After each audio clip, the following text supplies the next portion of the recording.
What if I told you that after spending and managing over $30 million in brand ad spend over the last 3 years, I only just figured out how to properly and cost effectively scale a brand through ads?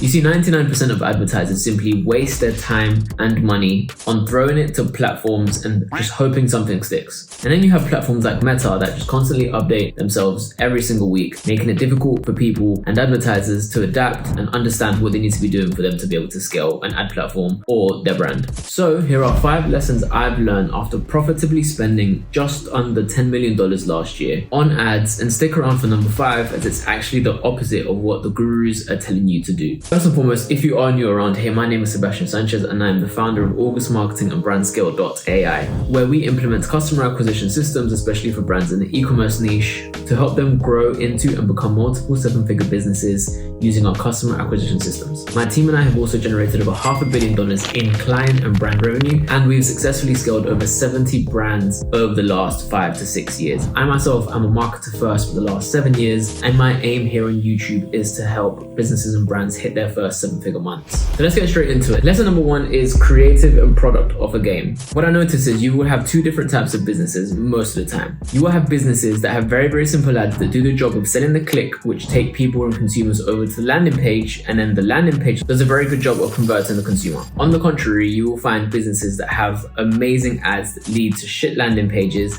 that just do not convert whatsoever. That then leads to me seeing a lot of business owners that just spend their time pulling their hair up, trying to understand what best creative or what best ad strategy they should be doing and or implementing for them to get more results. There's a misunderstanding that most business owners have when it comes to running ads and sending traffic to their landing page, where most business owners think that they have a traffic problem, when in reality what they do have is a conversion problem. Let me give you an example of a brand that came on in the last 2 months. Once we went into their ad account, most of the ads that they had and they were running were very much product aware, which means that most of the ads that they were running were pretty much bottom of funnel. However, when you're looking at the 5 stages of awareness, most of the consumers and their target market weren't at that level of awareness just yet. So what we decided to do with them is basically just build better ads for them to be able to target the problem aware stage of the consumer and market. What we also helped them understand is what they needed to do on the conversion optimization side of their website for their offer to match the ad that they were running and seamlessly make it easier for them to be able to convert and get a higher conversion rate on their Shopify dashboard. Now, the way that we did this was by creating better ads, switching over to broad targeting,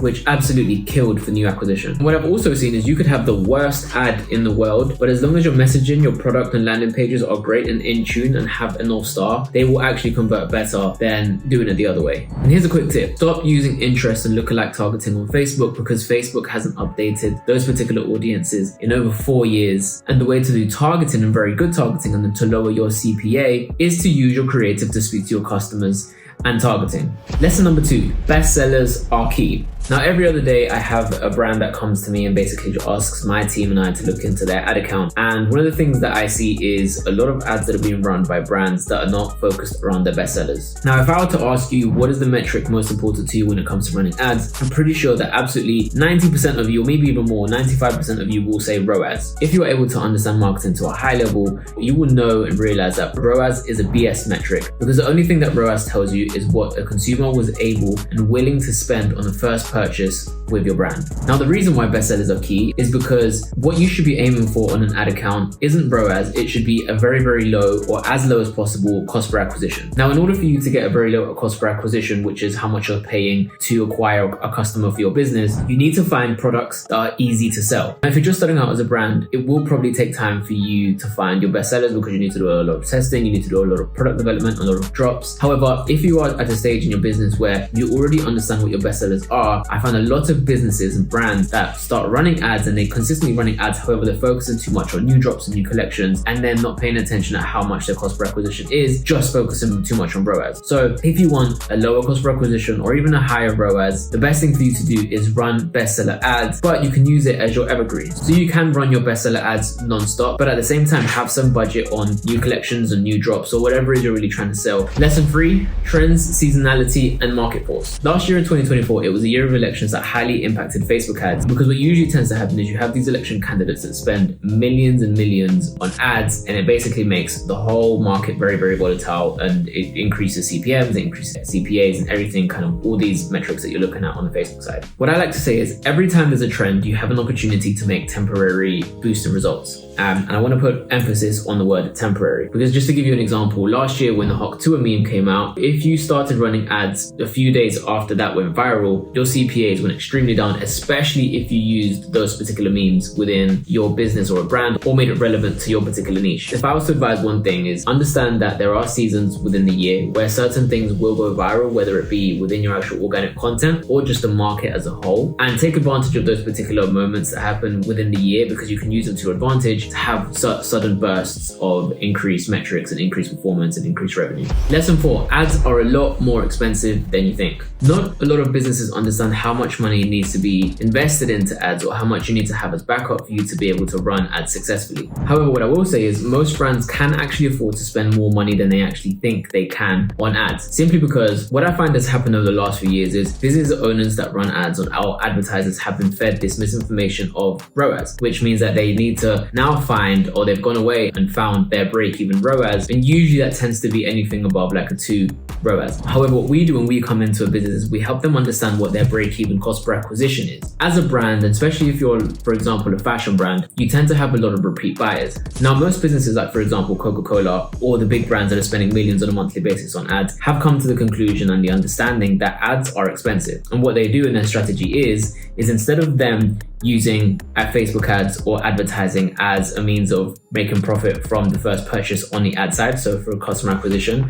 what they plan on doing and their strategy revolves around breaking even on the customer acquisition side, because they know that if they're able to acquire a customer and outbid their competitors to make that happen, then the profit will come from the second, third, fourth, fifth purchase that comes in from that customer that they acquired from the ads. And the biggest problem that most brand owners have when it comes to not spending enough money on ads is that most brand owners and advertisers will stop their ads way too early, not giving their ads enough fighting chance, and not letting it hit KPIs. So for example, if you have a product that is around $300 and you're a business owner or an advertiser that is absolutely scared to spend, and you've gone and you've spent only $40 on a particular ad, not giving it enough room for you to be able to understand whether that's a winning ad. Most people will go in and spend $40 to $100 on one particular ad and then go and turn it off because no sales have come through from that particular ad. And it's crazy. The main thing you need to understand is your average order value, how much your break-even cost per acquisition should be, and usually what tends to happen is on the first time when you launch an ad, it will probably go out and spend double what your average order value is, because it needs that leverage of data acquisition for it to be able to understand your consumer, or your ICP, or which means your ideal customer profile. So in this case, if my AOV was $300, I would wait and spend up to $600 on one particular ad campaign before turning it off, because that I will then 100%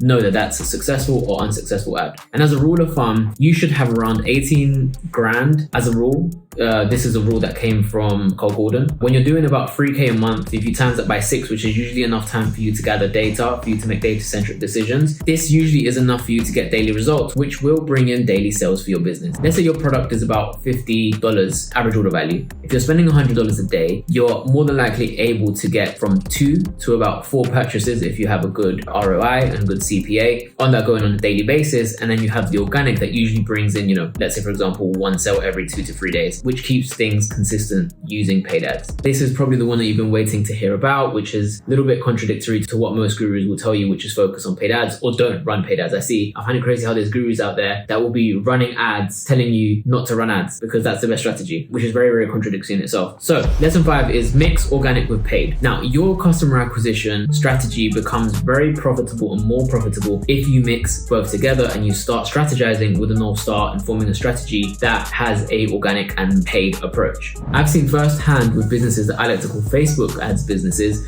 where all they do is run ads for them to be able to bring in sales. And as soon as they implement the organic side, it does start helping massively with the cost per acquisition, the cost per impressions, and even the ROAS, if you want to look at it that way. Simply because what organic content does is it builds trust and it builds familiarity. So when someone sees an ad for the first time, they're able to go on your profile and understand immediately who you are, what you're doing, what you sell, and what they can buy. One of the things that people do nowadays when they're scrolling on on social media, on Facebook, on Instagram, or on TikTok, if they see your ad from your particular business for the first time, they will not click shop now straight away. First thing that they will do is they will click on your profile and try to learn more about your brand and understand more about your brand story, about who the founder is, about, other customer testimonials, or all these other things. And the same thing happens vice versa. So we had a brand that does about $1 million organically and reached out to us saying that they wanted to start running ads. Same thing happens organically. If you're a business that does extremely well organically and you decide to start running ads, all it will do is it will help the people that are already in your audience, just push them over the edge and help them understand and learn with more emphasis on why they should basically purchase from you or choose you, or push them to make the buyer intent decision. In terms of a bonus tip, when it comes to organic, what I see really winning, especially going into 2025, is brands that are focusing on building a community and also understanding that people don't buy products and people buy from relatability and association. So you as a brand, the type of content that you need to be making, even for your ads, need to be focused around building a brand story, focused on relatability, and you don't really need to go out and spend tons of money or thousands of dollars on photo shoots and videography and all this type of stuff, when you can really now be a lot more cost effective and get 20 to 30 videos made with that same budget for you to be able to test. Because the aim of the game going into 2025 is being able to create as much content as possible to be able to test from the organic side and from the paid side. So if you're looking for a partner to help you scale your business on a Facebook, on a TikTok side, or just understand what you need to be doing for you to be able to scale as a business owner, then click the first link in the description down below to book in a call with myself. And if you're not ready for that just yet, don't worry about it. Just check out this video up here, click on the link and go away and just learn some more. And I'll see you on the other side.